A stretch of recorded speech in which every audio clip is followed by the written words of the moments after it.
جس نبی کی عظمت و شان کو بیان کرتے ہوئے میرا امام فرماتا ہے سرور کہوں کہ مالک و مولا کہوں تجھے، سبحان اللہ، سرور کہوں کہ مالک و مولا کہوں تجھے، باغ خلیل کا گلے زیبا کہوں تجھے، تیرے تو وصف عیب تناہی سے ہے بری، حیران ہوں میرے شاہ میں کیا کیا کہوں تجھے، آخر رضا نے ختم سخن اس پہ کر دیا، خالق کا بندہ خلق کا آقا کہوں تجھے۔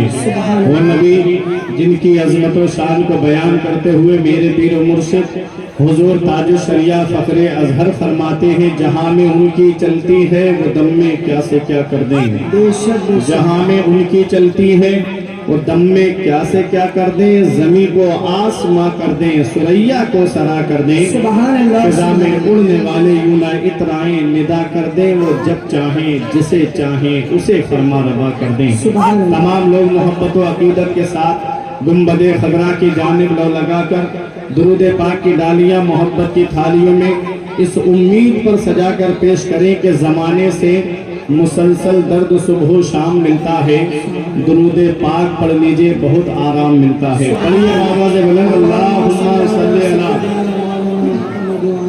سیدنا و مولانا محمد و بارک وسلم، صلاۃ و سلام علیک یا رسول اللہ صلی اللہ تعالی علیہ وسلم۔ تھوڑی سی دیر کے لیے یہ افراتفری کا ماحول بند کر دیں۔ آپ یہاں پر آئے ہیں تو اللہ اور اس کے رسول کا اور اللہ کے محبوب بندوں کا ذکر سننے کے لیے آئے ہیں۔ گرمی کا احساس آپ کو بھی ہے، ہم کو بھی ہے۔ جس حالت میں آپ بیٹھے ہو اسی حالت میں منبر نور پہ علماء کرام بھی بیٹھے ہیں۔ یہ کتنے خاموشی کے ساتھ بیٹھے ہیں، ان کو دیکھ کر کے آپ بھی اسی طریقے پہ چلیے گا۔ تھوڑی سی دیر کے لیے ایک پیارا ماحول بنا دیں۔ اب آج کا جو جلسہ ہے اس جلسے کو مدینے والے مصطفیٰ صلی اللہ تعالی علیہ وسلم کی محبت میں سجایا گیا ہے، اور آج چاند کی کوئی شہادت نہیں ہوئی ہے۔ جی یہ اپنی نالج کے اعتبار سے میں بول رہا ہوں، اب رات کے 11 بج چکے ہیں۔ کتنے؟ 11 بج چکے ہیں۔ 11 کے بعد کتنے بجیں گے؟ اور 12 کے بعد؟ یہ گھڑی کی سوئی بھی بتا رہی ہے کہ 11ویں والے کا دامن پکڑ لو تو وہ تمہیں 12ویں والے سے ملا دے گا، اور 12ویں والے آقا ہم کو ایک اللہ وحدہ لا شریک سے ملا دے گا۔ سبحان اللہ، سبحان اللہ۔ تو یہ گھڑی بھی ہم کو پیغام دیتی ہے، پہلے 11 بجتے ہیں، پھر 12 بجتے ہیں، پھر ہے نا؟ تو ابھی 11 بجے ہیں۔ تھوڑی سی دیر کے لیے آپ ماحول بنائیں۔ موضوع تو کچھ اور تیار کر کے آئے تھے، لیکن آج آپ کو دیکھ کر کے کچھ ضروری پیغام آج پہنچا کے جانا چاہتے ہیں۔ آج ہمارا مسلم معاشرہ تباہی کے اس دہانے پہ پہنچ چکا ہے جہاں سے اس کو واپس لانا بہت مشکل ہوتا جا رہا ہے۔ تیرے اعمال ایسے ہوں جہاں میں نام ہو جائے، تیرے اعمال ایسے ہوں جہاں میں نام ہو جائے، تیرا ہر لفظ امت کے لیے پیغام ہو جائے، تیرے اعمال ایسے ہوں جہاں میں نام ہو جائے، تیرا ہر لفظ امت کے لیے پیغام ہو جائے، بنا کردار کو بے مثل اس منزل پہ پہنچا دے کہ تجھ کو غیر دیکھے قائل اسلام ہو جائے، بنا کردار کو بے مثل اس منزل پہ پہنچا دے کہ تجھ کو غیر دیکھے قائل اسلام ہو جائے۔ علماء کرام کی توجہ کا طالب، اتنے علماء شورا ائمہ ہیں کہ اگر ان کا تعارف میں کراؤں گا نا تو پورا شبیر برکاتی کا وقت نکل جائے گا، ٹھیک ہے؟ یہ سب میرے سر کے تاج ہیں، سید صاحب قبلہ کی دعائیں۔ میں نے قرآن مقدس کی ایک آیت کریمہ تلاوت کرنے کا شرف حاصل کیا، توجہ میری طرف دینا۔ لوگ آئیں گے جائیں گے، اور شیطان کو بھی اللہ نے بڑی طاقت دی ہے، وہ بھی کسی بھی روپ میں آ جائے گا. کبھی مینڈک بن کے بھی آ سکتا ہے, کبھی چھچوندر یا چوہا بن کے بھی آ سکتا ہے. لیکن آپ کو ذکر پاک کی محفل میں بیٹھ کر کے ذکر سننا ہے. اللہ تبارک و تعالیٰ قرآن مجید میں ارشاد فرماتا ہے وَأَمَّا مَا يَنْفَعُ النَّاسَ فَيَمْكُثُ فِي الْأَرْضِ, اور رہا وہ جو لوگوں کو نفع پہنچاتا ہے, اور رہا وہ جو لوگوں کو فائدہ پہنچاتا ہے, فَيَمْكُثُ فِي الْأَرْضِ, وہ زمین میں ٹھہرا رہتا ہے, وہ زمین میں باقی رہتا ہے. یہ میں نے آیت کا ترجمہ کر دیا, یہ علماء تشریف فرما ہیں. میں آپ کو سمجھانے کے لیے بولتا ہوں کہ آج سرکار غوث اعظم کو دنیا کیوں یاد کر رہی ہے, سرکار غریب نواز کو دنیا کیوں یاد کر رہی ہے, سرکار اعلیٰ حضرت کو دنیا کیوں یاد کر رہی ہے, وارث پاک کو دنیا کیوں یاد کر رہی ہے, مخدوم پاک کو دنیا کیوں یاد کر رہی ہے, اور آگے بڑھیے گا اعلیٰ حضرت کو دنیا کیوں یاد کر رہی ہے, مفتی اعظم کو دنیا کیوں یاد کر رہی ہے, تحسین ملت کو دنیا کیوں یاد کر رہی ہے, تاج الشریعہ کو دنیا کیوں یاد کر رہی ہے. وَأَمَّا مَا يَنْفَعُ النَّاسَ فَيَمْكُثُ فِي الْأَرْضِ, جو لوگوں کو نفع پہنچاتا ہے, جو لوگوں کو فائدہ پہنچاتا ہے, وہ زمین میں ٹھہرا رہتا ہے, وہ زمین میں باقی رہتا ہے. وہ دنیا سے بھی چلا جائے تب بھی لوگ اسے یاد کرتے رہتے ہیں, تب بھی لوگ اس کا نام لیتے رہتے ہیں, تب بھی لوگ اس کو اپنی گفتگو میں یاد رکھتے ہیں, اپنی مجلسوں میں یاد رکھتے ہیں. آج میں آپ کو پیران پیر روشن ضمیر حضور غوث اعظم کی زندگی کے کچھ گوشے آپ کے سامنے رکھ کے گزرنا چاہتا ہوں. آج ہماری زندگی کے لمحات دیکھو, آج ہم تعلیم سے دور ہو گئے, آج ہم ایجوکیشن سے دور ہو گئے, آج ہم شکشا سے دور ہو گئے. آج سیکٹر بیورو کی رپورٹ کے مطابق تقریباً 85% مسلمان تعلیم یافتہ نہیں ہے.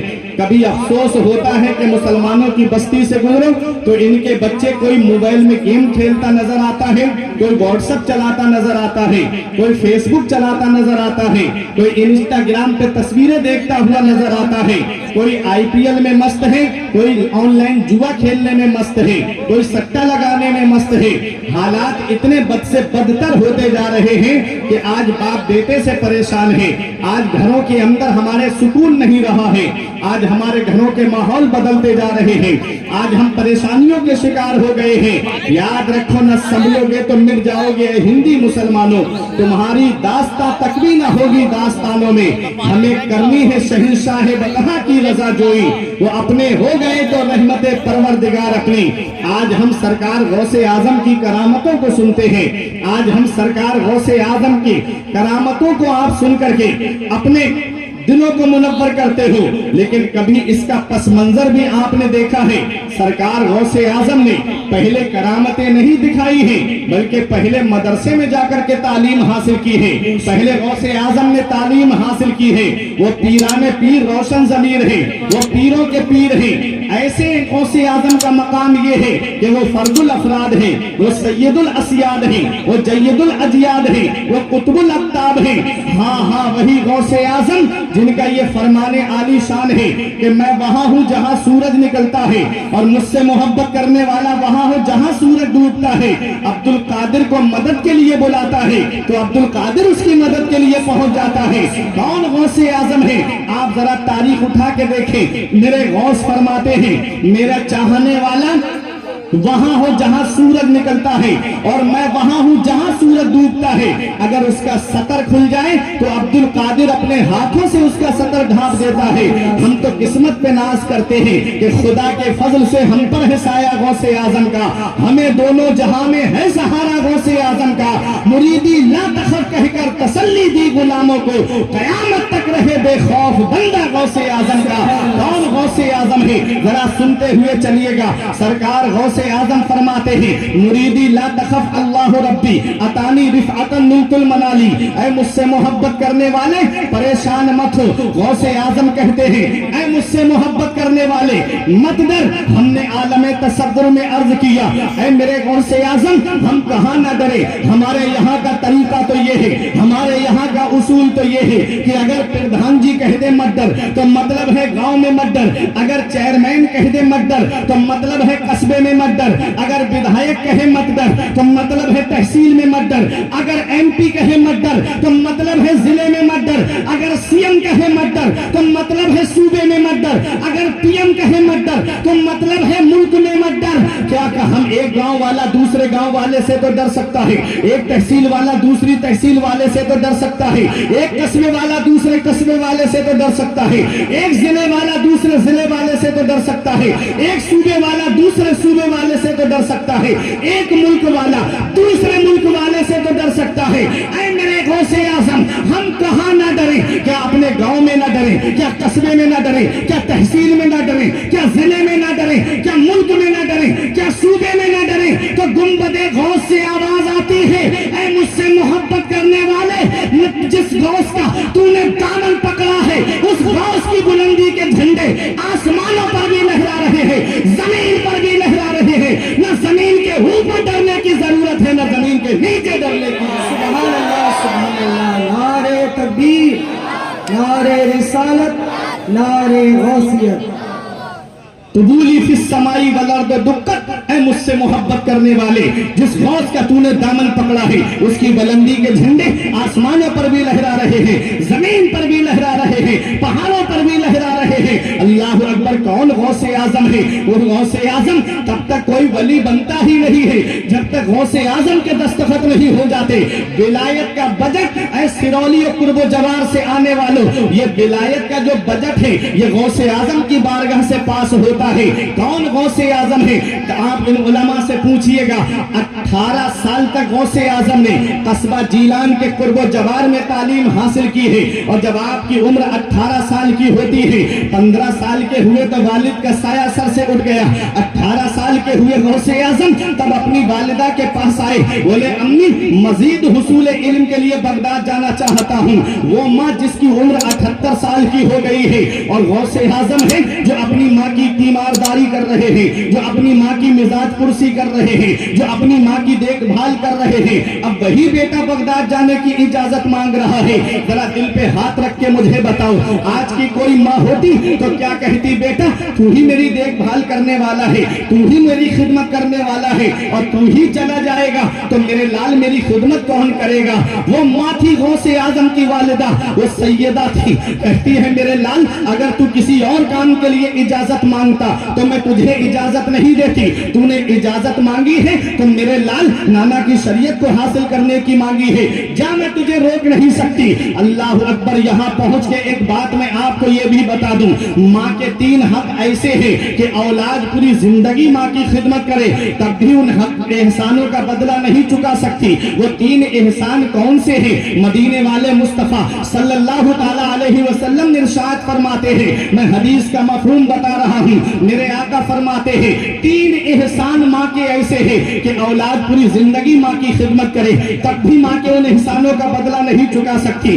پہلا احسان ماں کا یہ ہے کہ ماں اولاد کو 9 مہینے اپنے شکم میں رکھتی ہے، کتنی پریشانیاں اٹھاتی ہے ماں، کتنی دقتیں اٹھاتی ہے ماں، کتنے پریشانیوں کا سامنا کرتی ہے ماں، لیکن آج وہ اولاد کیا جانے جسے موبائل چلانے سے فرصت نہیں ملتی، جسے واٹس ایپ دیکھنے سے فرصت نہیں ملتی، جسے انسٹاگرام چلانے سے فرصت نہیں ملتی، جسے آج فلمیں دیکھنے سے فرصت نہیں ملتی، وہ کیا جانے میری ماں نے کتنی راتیں رات میں اٹھ کر کے گزاری ہے، وہ کیا جانے میرے والد نے کتنی پریشانیاں اٹھا کر کے میری پرورش کی ہے۔ یاد رکھنا نوجوانوں، کبھی تمہیں یہ احساس ہونا کہ میرے والد نے میرے لیے کیا کیا ہے تو اپنے ابا کے ہاتھ کی لکیریں دیکھ لیا کرو۔ ایک دن میں نے پوچھا تھا ابا میرے ہاتھ کی لکیریں نظر آ رہی ہے، آپ کے ہاتھ کی لکیریں کہاں چلی گئی؟ تو ایک جواب دیا تھا، بیٹا تمہاری تقدیر بناتے بناتے ہمارے ہاتھ کی لکیریں مٹ گئی۔ یہ باپ کیا نہیں کرتا اپنی اولاد کے لیے؟ باپ کون سی قربانی نہیں دیتا اپنی اولاد کے لیے؟ باپ کون سی پریشانی نہیں اٹھاتا اپنی اولاد کے لیے؟ اے نوجوانوں، کبھی تمہیں یہ لگے میرے والد نے میرے لیے کیا کیا ہے تو چلے جایا کرو تم کچھا چوراہے کی طرف، یا چلے جایا کرو بہیڑی میں چوراہے کی طرف، تب تمہیں روڈ پہ کچھ ایسے بزرگ بھی کھڑے ہوئے ملیں گے جن کے پیروں کی چپل گھس گئی ہوگی لیکن پھلوں کا ٹھیلا لگا کے دھوپ میں کھڑے ہوئے ہوں گے۔